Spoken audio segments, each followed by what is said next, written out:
તો અમદાવાદ મહાનગરપાલિકાના અણઘડ વહીવટનું વધુ એક ઉદાહરણ જોવા મળ્યું છે બાપુનગર તળાવમાં. તળાવની સફાઈ માટે કરોડો રૂપિયા ખર્ચવામાં આવી રહ્યા છે, ત્યારે બીજી તરફ તળાવમાં એસટીપીના પ્લાન્ટનું પાણી છોડવામાં આવી રહ્યું છે. બાપુનગર તળાવને લેક સિટી ડેવલપમેન્ટ પ્રોજેક્ટ હેઠળ શુદ્ધ કરવામાં આવી રહ્યું છે, પરંતુ બીજી તરફ એસટીપી પ્લાન્ટનું પોલ્યુશનયુક્ત પાણી તળાવમાં આવી રહ્યું છે. એક તરફ ખાલી થાય છે તો બીજી તરફ તળાવ ભરાઈ રહ્યું છે, જેને લઈને પ્રજાના પૈસાનો સતત ભ્રષ્ટાચાર થતો હોય તેવું લાગી રહ્યું છે. આ તળાવની અંદર જેટલા ઇનલેટ હતા એ તમામ ઇનલેટ બંધ કરવામાં આવ્યા છે. તમામ ઇનલેટ બંધ કરીને પાણી જે અગાઉ હતું એ તમામ પાણીને ખાલી કરીને નીચેથી તળાવની સફાઈનું કામ અત્યારે શરૂ કરાવવામાં આવ્યું છે. આપ જોઈ શકો છો પાછળ જે લીલ છે, જે કચરો છે, બધું સાફ કરીને અને આને પ્રોટેક્શન વોલ ચારે તરફથી તળાવની બને એ પ્રકારનું કામ અત્યારે કામગીરી ચાલુ છે. એક પાર્ટી પ્લોટ અહીંયા આપણે જોઈ રહ્યા છીએ. સ્વર્ગસ્થ શ્રી અંબાલાલ સિદ્ધરામ કોટા પાર્ટી પ્લોટનું લોકાર્પણ થઈ ગયું. લોકો ખૂબ એનો સારી રીતે ઉપયોગ કરી રહ્યા છે. ખૂબ ઓછા રેટમાં આટલો મોટો પાર્ટી પ્લોટ માત્ર 15,000 રૂપિયાની રકમમાં મળે છે. અમદાવાદ મહાનગરપાલિકાના અંધડ વહીવટનું વધુ એક ઉત્તમ ઉદાહરણ આજે બાપુનગરના આ તળાવની અંદર જોવા મળ્યું કે જ્યાં તળાવને સાફ કરવા પાછળ કરોડો રૂપિયા ખર્ચાય છે. એક તરફ તળાવને ખાલી કરવામાં આવી રહ્યું છે.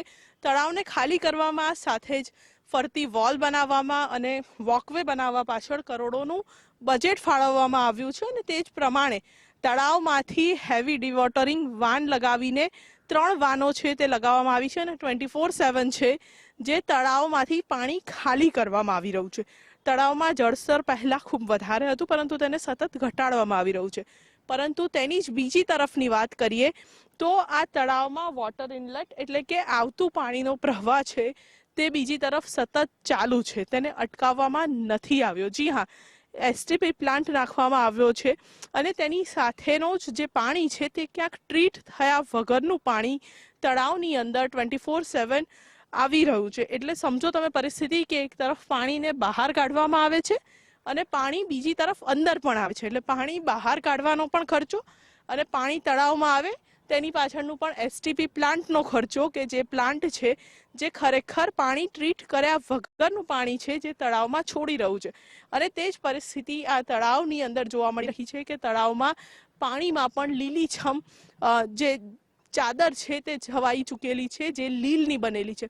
એટલે પરિસ્થિતિ એ જ છે કે અમદાવાદ મહાનગરપાલિકા તેના તગલખી નિર્ણયો અને અંધડ વહીવટ માટે જાણીતી છે. તે જ અમદાવાદ મનપાનું આ પ્રકારની પરિસ્થિતિ છે તે આ તળાવની અંદર પણ જોવા મળી રહી છે અને પ્રજાના પૈસાનું પાણી થતું જોવા મળી રહ્યું છે. કેમેરામેન નરેશ રજોડા સાથે રીમા દોશી, ગુજરાત ફર્સ્ટ, અમદાવાદ.